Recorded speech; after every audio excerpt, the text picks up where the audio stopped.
Hello dear students, once again welcome back all of you to the basic booster classes, जहाँ पे हम पढ़ रहे हैं डिप्लोमा सिविल इंजीनियरिंग का एक इम्पोर्टेंट सब्जेक्ट जिसका नाम है मैकेनिक्स ऑफ स्ट्रक्चर।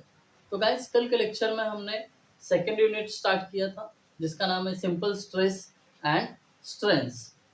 तो वो जो चैप्टर के नाम में दो कॉन्सेप्ट्स है, एक स्ट्रेस और दूसरा स्ट्रेन, ये दोनों कॉन्सेप्ट आज हम पढ़ेंगे। तो शुरुआत करते हैं स्ट्रेस से। तो क्या होता है स्ट्रेस? स्ट्रेस वही होता है जो हमें आता है। सेम स्ट्रेस बिल्डिंग के जो मटेरियल्स है, स्टील बार हुआ, कंक्रीट हुआ, ब्रिक हुई, उसमें भी ये स्ट्रेस आता है। तो सबसे पहले स्ट्रेस समझ लेते हैं हमारे ज़िंदगी में कैसे स्ट्रेस आता है। तो मान लीजिए एग्जाम्पल लेता हूँ कि आपका जो कॉलेज है वहाँ से आपके एग्ज़ाम के टाइम में बहुत सारा लोड दिया जा रहा है। तो उस टाइम पे क्या होता है, आपके ऊपर स्ट्रेस आता है, लोड आता है। असाइनमेंट कंप्लीट करनी है, ट्यूटोरियल लिखने हैं, चैप्टर वाइज क्लास टेस्ट देनी है, माइक्रो प्रोजेक्ट कंप्लीट करनी है। तो इतने सारे काम साथ में करना है। तो ये सारा क्या हुआ, आपके ऊपर लोड आ गया। बट अंदर से फीलिंग आती है कि ये काम मुझे नहीं करना है। That means internally you opposing that work. तो उस टाइम पे आपके दिमाग में स्ट्रेस जनरेट होता है। सेम स्ट्रेस जनरेट होता है बिल्डिंग मटेरियल्स में भी। अब सबसे पहले उसका टेक्निकल डेफिनेशन देख लेते हैं।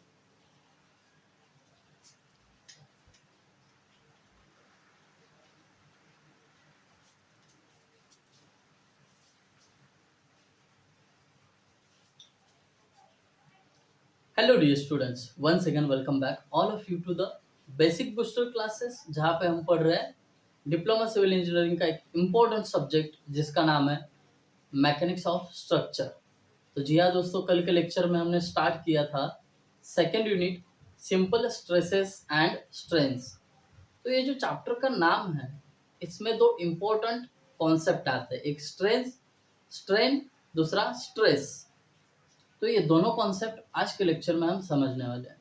तो चलिए दोस्तों, शुरू करते हैं आज का लेक्चर ये दो कॉन्सेप्ट के साथ। तो सबसे पहले समझेंगे हम स्ट्रेस।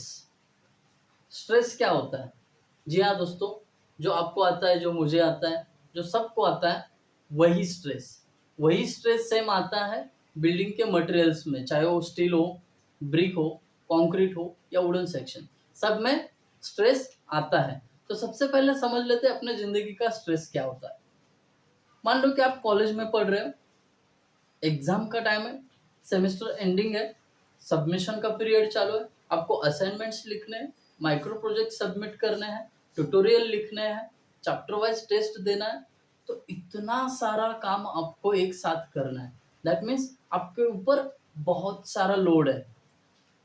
तो आपके मन से आवाज आती कि अरे ये काम मुझे नहीं करना है, ट्यूटोरियल नहीं लिखना है।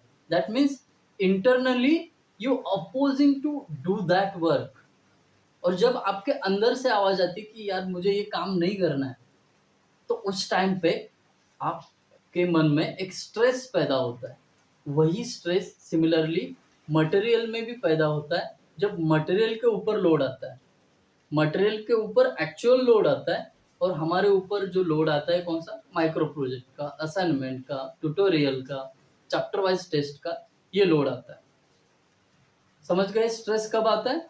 जब आपके ऊपर लोड आता है और अंदर से आवाज आती है कि मुझे ये काम नहीं करना है, आपके नापसंदीदा ये काम है, तब भी आपके मन में स्ट्रेस डेवलप होता है। तो अब समझ लेते हैं मटेरियल का स्ट्रेस कैसे जनरेट होता है। पहले देख लेते हैं definition. The internal resistance force offered by a body against deformation per unit cross sectional area। तो क्या बोल रही है, स्ट्रेस क्या होता है? एक इंटरनल रेजिस्टेंस फोर्स होता है जो बॉडी से ऑफर होता है, किसको? Against the deformation. जो डिफॉर्मेशन होता है उसके अगेंस्ट जो इंटरनल रेजिस्टेंस फोर्स होता है, उसी को हम स्ट्रेस बोलते हैं। अब इसको देख लेते हैं डायग्राम के साथ। अब मैं आपके सामने एक ऑब्जेक्ट निकाल रहा हूं। मान लो ये स्टील बार है या ब्रिक है। अब मैं क्या कर रहा हूं, इसके ऊपर ऐसा लोड अप्लाई कर रहा हूं एक साइड से, जो है P। ये क्या कर रहा है, ये जो ब्रिक है, ब्रिक का सरफेस बाहर खींच रहा है। अब ये ब्रिक क्या बोलेगी कि मुझे मेरा डायमेंशन चेंज नहीं करना है। ऑब्वियसली अगर ये खींच रहा है तो ये क्या हो जाएगा, लेंथ में चेंज होने की कोशिश करेगा ऐसा बाहर।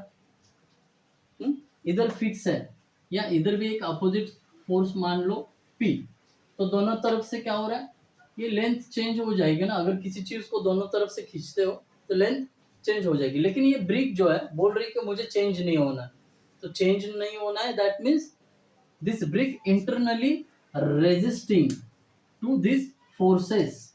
क्या कर रही है, इंटरनली बोल रही है कि मुझे चेंज नहीं होना है, मुझे मत खींचो। ये साइड भी बोल रहा है और ये साइड भी बोल रहा है। और ये जो अंदर से फोर्सेस लगे हैं, अंदर से फोर्सेस जितना बाहर लगा है उतना अंदर भी, पी पी, इन्हीं फोर्सेस को क्या बोलते हैं हम, इंटरनल रेजिस्टेंस फोर्स ना। अंदर जो लग रहे इंटरनली रेजिस्ट कर रहे हैं कि मुझे चेंज नहीं होना है, उन्हीं को बोलते हैं हम स्ट्रेस। ये डिफॉर्मेशन के लिए अपोज कर रहे हैं, मतलब डिफॉर्मेशन मैंने कल समझाया था, डिफॉर्मेशन मतलब डायमेंशन में चेंज होना। जैसे कि ये नहीं होने देना है, तो क्या करेंगे, अंदर से अपोज करेंगे, इंटरनली अपोजिंग फोर्स लगेगा, उसी को हम स्ट्रेस बोलते हैं। That's it about the stress. अब ये जो स्ट्रेस है, इसको नोटेशन कुछ तो होगा ना, तो ये डिनोट किया जाता है, डिनोटेड बाय सिग्मा।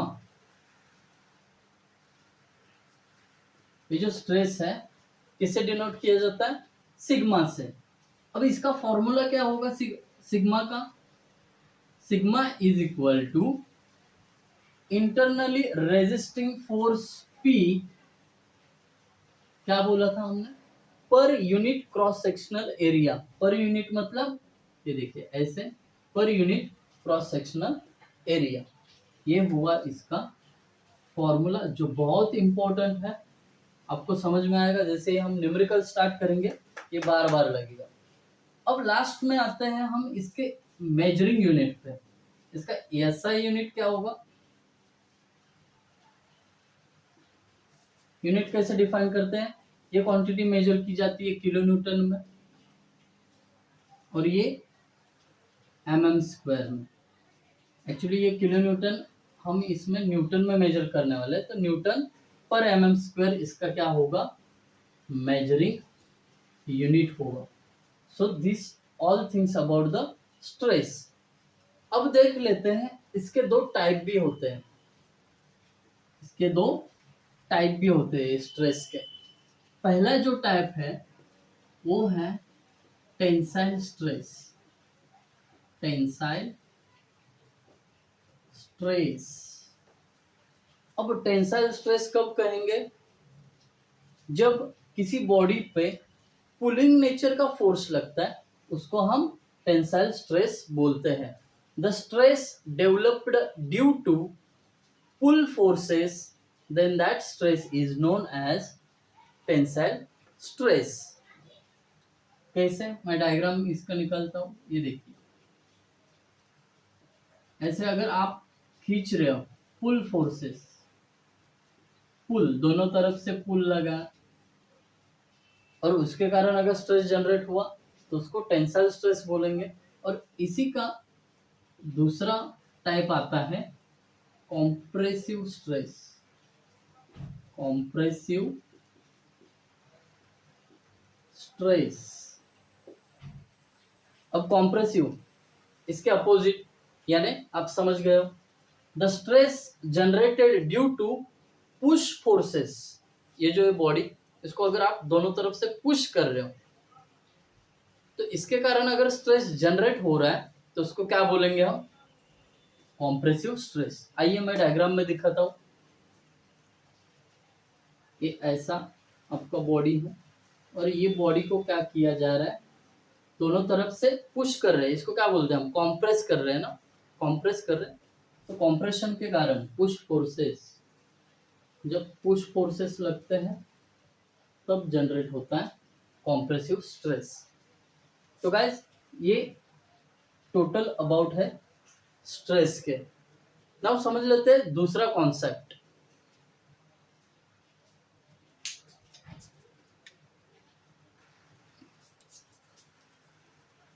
दूसरा कॉन्सेप्ट कौन सा है हमारा?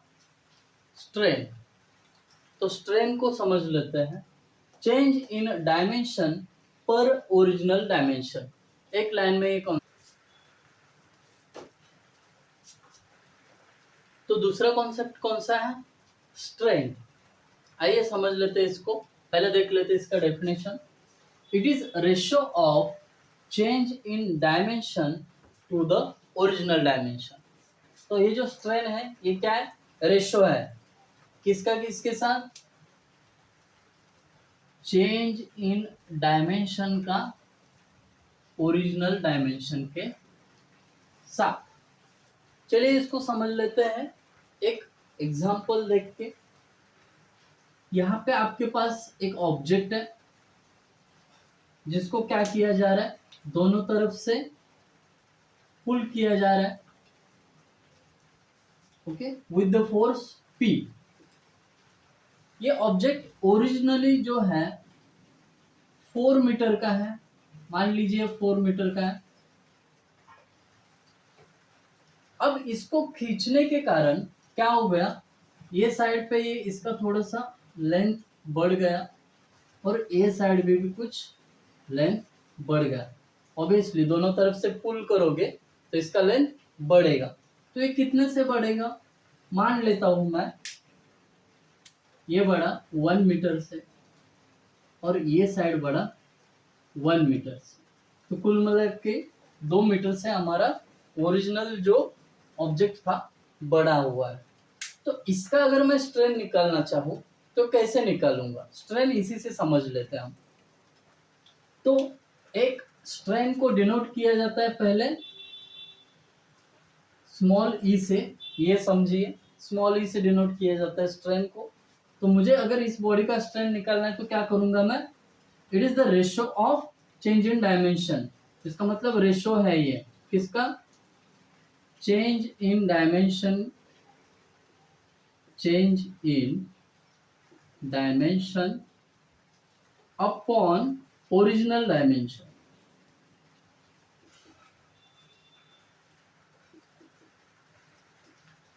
राइट। अब मुझे बताइए यहाँ पे चेंज कितना हुआ है डायमेंशन में?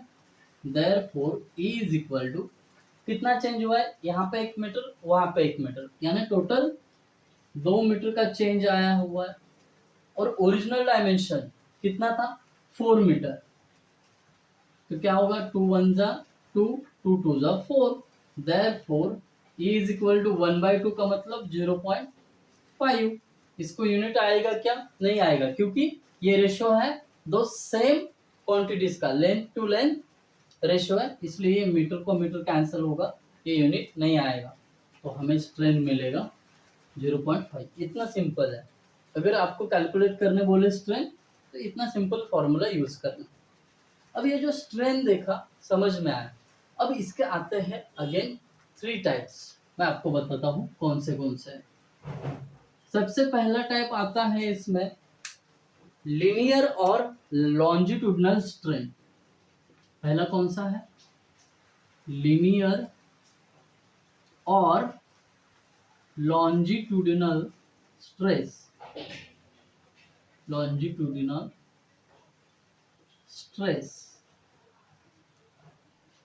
पहले मैं नाम लिख के रखता हूं। दूसरा है लैटरल स्ट्रेन। सॉरी, यहां पे मैंने स्ट्रेस लिखा, स्ट्रेस नहीं है, स्ट्रेन है। स्ट्रेन है, लैटरल स्ट्रेन। और तीसरा कौन सा? तीसरा है हमारा वॉल्यूमेट्रिक स्ट्रेन।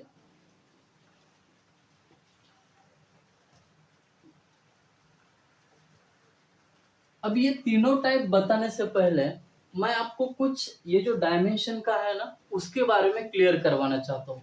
किसी भी ऑब्जेक्ट के कितने डायमेंशन होते हैं? 2 होते हैं। मैं आपको बताता हूँ। एक ब्रिक निकाल रहा हूं मैं, 3D डायग्राम निकालने का कोशिश कर रहा हूँ, देखते हैं। कितना अच्छा निकाल पाता हूँ मैं। वेरी गुड, अच्छा निकाला है। अब आप बोलोगे खुद को कॉम्प्लीमेंट दे रहे हैं, ठीक है, इतना भी बेकार नहीं है, अच्छा है। ये देखिए, ये मैंने निकाला ब्रिक। ओके, थोड़ा सा इसको कट कर लेता हूँ, अब अच्छा दिख रहा है। ये जो ब्रिक है, ये ब्रिक के डायमेंशन कितने हैं? दो प्रकार के। अब मैं आपको बताता हूँ कौन से। एक इसका होता है लेंथ, इसका जो एक्सिस होता है ना, एक्सिस कैसे होगा, ये ऐसे ऐसे ऐसे बॉडी के थ्रू जो पास हो रहा है, इस एक्सिस के अलोंग जो डिस्टेंस होता है उसको क्या बोलते हैं? Linear dimension. लीनियर डायमेंशन जो है हमारा लेंथ, ये जो लेंथ है ना, इसको क्या बोलेंगे हम? Linear dimension. और ये जो विड्थ है, इसकी विड्थ बी और इसका डेप्थ डी, ये क्या है? इसके लैटरल डायमेंशन। ये ब्रिक बिल्कुल अपने डस्टर जैसा दिखता है ना। इसका ये जो लेंथ है ये लीनियर डायमेंशन है, और ये जो डेप्थ और इसका विड्थ ये है लैटरल डायमेंशन। ये दो डायमेंशन क्लियर हुए आपको? तो अब मैं आपको समझा देता हूं इसके टाइप्स। तो ये लीनियर और लॉन्जिट्यूडनल स्ट्रेस कब होता है? जब हम रेशो लेते हैं, E is equal to ratio of change in length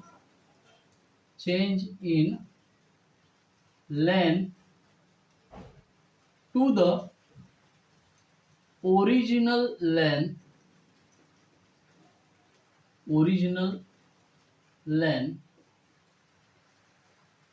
तब उसको लीनियर स्ट्रेन और लॉन्जिट्यूडनल स्ट्रेन कहा जाता है। बेसिकली कहा जाए तो linear strain is the ratio of change in length to the original length. That's it about the linear strain. अब देख लेते हैं लैटरल स्ट्रेन। इसका मतलब समझ में आया होगा लीनियर का, जब लेंथ में कोई चेंज होता है तो उसको लीनियर स्ट्रेन बोलेंगे। अब लैटरल कब बोलेंगे? ऑब्वियसली जब उसके लैटरल डायमेंशन में कुछ चेंज होगा तो उसको क्या बोलेंगे? लैटरल स्ट्रेन बोलेंगे। जैसे कि बी में हो या डी में हो, किसी भी एक में हो गया तो वो अपना लैटरल स्ट्रेन होगा। तो इसको मैं कैसे लिख सकता हूं? Lateral strain is the ratio of change in lateral dimension upon original lateral dimension।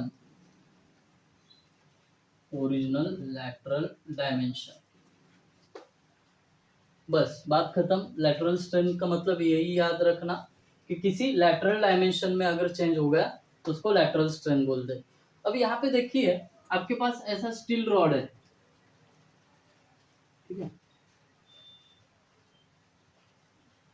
तो इसमें बताइए इसका लैटरल डायमेंशन कौन सा और लीनियर डायमेंशन कौन सा?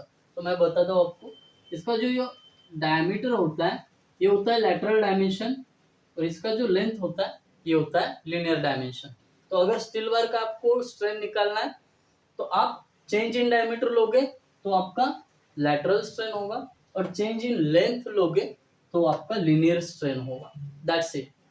अब अपना लास्ट वॉल्यूमेट्रिक स्ट्रेन, इसको समझ लेते हैं। देखिए जब आप इसको दोनों तरफ से पुल कर रहे हो इस ब्रिक को, या पुश कर रहे हो, कोई भी केस हो, तो क्या आपको नहीं लगता इसके वॉल्यूम में चेंज होगा? आप चाहे तो बलून का भी एग्जांपल ले सकते हो। बलून को हमने दोनों तरफ से खींचा तो उसका वॉल्यूम कम या ज्यादा दोनों में से एक होना है ना, मतलब उसके वॉल्यूम में चेंज आना है ना। तो उसी वॉल्यूम चेंज का अगर हम रेशियो लेते हैं इसके ओरिजिनल वॉल्यूम से तो उसको बोलते हैं वॉल्यूमेट्रिक स्ट्रेन। That's it. कितना इजी है? इजी है ना? तो लिख लेते हैं यहाँ पे volumetric strain E is equal to change in volume upon original volume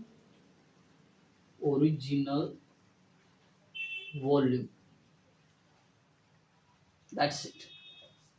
ये स्ट्रेन और उसके 3 टाइप। आई होप आपको ये समझ में आया होगा। सो डियर फ्रेंड्स, आपके मन में अभी भी कोई अगर स्ट्रेस और स्ट्रेन के रिलेटेड डाउट रहेगा तो कमेंट सेक्शन में मेंशन करना मत भूलिए। मैं उसको पढ़ूंगा और आपका डाउट रिजॉल्व करने का ट्राई करूंगा नेक्स्ट लेक्चर में। सो गाइस, अगर अभी तक आपने चैनल को सब्सक्राइब नहीं किया है तो ज़रूर सब्सक्राइब कीजिए, ताकि जो भी मैं लेक्चर्स अगले डालूंगा उसके नोटिफिकेशन आपको मिलेंगे। So thank you so much for watching this video. Thank you.